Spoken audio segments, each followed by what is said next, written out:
When I first moved here to San Francisco, it was in like a hurry. It took me a day. I packed all my crap and I put it in a box, and it was so fast that my mother was like, "Why are you in such a hurry to leave me?" She lives in the East Bay. And it was weird because I was like, "What do you mean? I've always wanted to live in San Francisco." And she was like, "Why?" And I was like, "Because of that story you told me." Something that my mother always told me, that when she was younger, she would watch the streets of San Francisco with my grandfather. It dubbed into Spanish in Mexico. And every time she saw the show, she was like, "That's the most beautiful city in the world. I'm going to live there someday." And my grandfather would tell her, "Yeah, if you chase and follow your dreams, you're going to do that." And I was like, that's one of the reasons why I want to live there. And she was like, "That's so dumb. That city's so expensive. Why don't you just live with me?" And I was like, "No, I will not be a 24-year-old that lives with his mother." And this is before I knew about the economical change. Now I want to move in with her, and she's like, "No, you're an adult. Deal with it. I like my space." But yeah, it's just I love this city. I hate it when people talk about how it's like, it's dying, it's not dying. Clearly tonight we're letting people know that it's not dying. So let's go.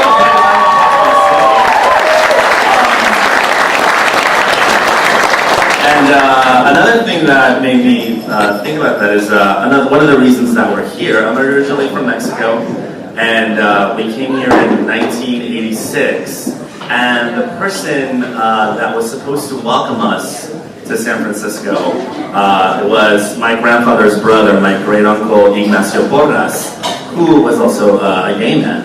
This is something I didn't find out until years later. Like recently, I found out that he was not just a gay man, he was out. He was still out, but he was booted out of Mexico.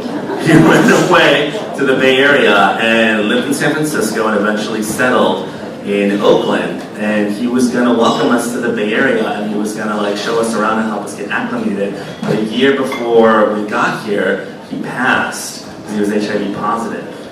And these are things that back in the day, my very Catholic immigrant family never let me know as a kid. It wasn't until I was older that I even found out that he was positive, that I found out he was gay.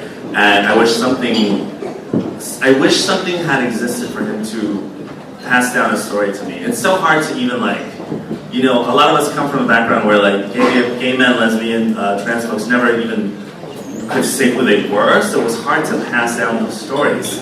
I started doing research to try to figure out what he was like. His partner, I guess, took care of him near the end. That's a rumor I heard, who also then later died and was lost to AIDS. And then it was one of those stories where all of their friends, all the people that knew them, just disappeared because it was in the middle of the 80s and it was in the middle of what was going on. And I've only been able to find little clues left and right. And I just feel like there's so many stories I'm never going to get to hear, and every time I perform, I kind of dedicate it to him. So,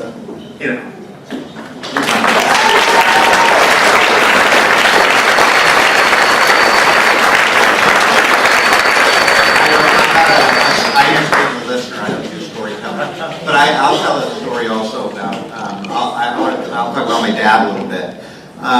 So when I was 21 years old, I had just kind of accidentally happened into radio. And I found out that my dad was gay, accidentally. I won't go into that's a whole other story. I didn't really know how to deal with it. It felt like a huge betrayal. I had no idea. He was a psychiatrist. And it was rocky between us. And he told me, he mentioned to me one day, Stonewall. And I had didn't know anything about Stonewall, I hadn't heard anything about it. But I decided to find out about what happened in Stonewall. And I was, 21 or 22 years old, this is 25 years ago. And I decided to take a microphone and do my first radio documentary, and go and meet the people who had been part of Stonewall. And it was, using the microphone to get entree and talk to people that I hadn't known before, and I met the most courageous, amazing people that I had ever met.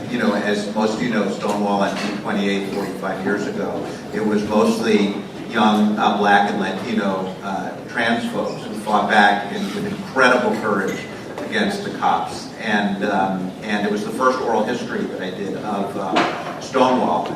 And I dedicated it to my dad. And it was kind of the beginning of us healing our relationship. He was an incredible man, an incredible father.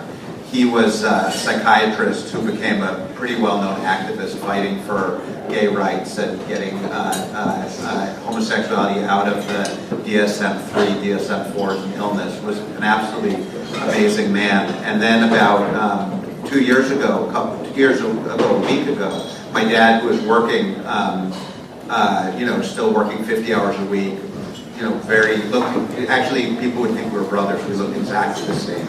And he got diagnosed with cancer, and he died 6 or 7 days later. And he actually also died on the anniversary of Stonewall on June 28th. So, and I had been trying to raise money to start this we had talked about doing an LGBT StoryCorps, and I wasn't able to raise the money. Folks were very focused on policy change, which is incredibly important, and kind of collecting the stories of folks, especially the people who were alive before Stonewall, wasn't a priority. But when he died, that was it. I was gonna, if it fucking killed me, I was gonna.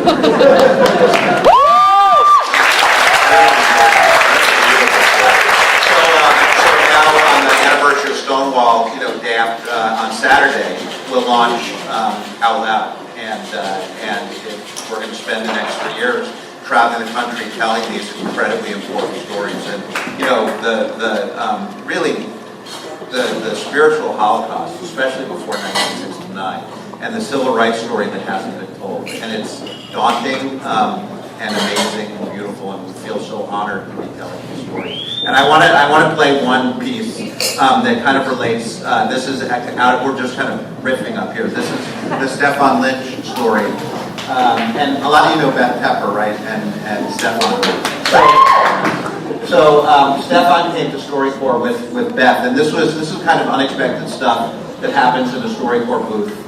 Hadn't even occurred to me. Stefan also is the proud son of a gay father, and he came to StoryCorps to talk about growing up in the early 80s with gay dad and the devastation of the AIDS epidemic on his family.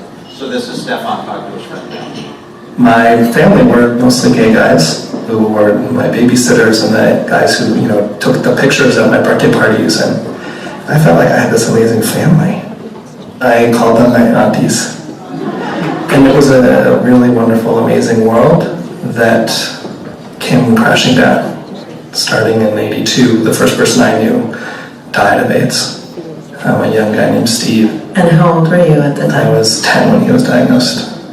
I remember I was on the beach and I saw him, and he was covered in these purple spots, and I remember asking my dad, what's wrong with Steve? And my dad said, he has this skin cancer called Kaposi's sarcoma. And I said, well, what is that? And my dad said, well, nobody really knows, but there's some gay men that are getting it. And within, I think, 2 months, Steve was dead. And it was pretty much a succession of deaths of my family throughout the next decade. My stepdad Bill died in '87. My dad died in '91 after a really grueling 6 months of me taking care of him. I was 19, and at that point, everyone had died except for a handful of stragglers who I now hold near and dear to my heart, my aunties. It was a powerful family. There was a lot of love, and they modeled for me how to survive an epidemic even if you were dying while doing it.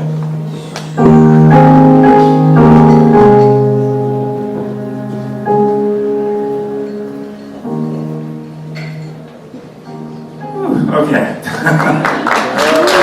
before I start leaving, that was one of the stories that I heard. Don't listen to that story at 4 a.m. doing research in your living room by yourself, because then you'll just leave for an hour. But it's such a beautiful story. But we're going to move on to the next storyteller. We're going to keep it going. I know you guys are hungry to hear more. This next performer, she told me not to talk her up too much. It's hard because she's incredible. She's a local writer, comedian, organizer. Her show is every third Wednesday. It's called Tuesday's Child on Wednesday. It's up in Bernal Heights. Please give it up for a very good friend of mine, Please give a big round of applause for Morgan.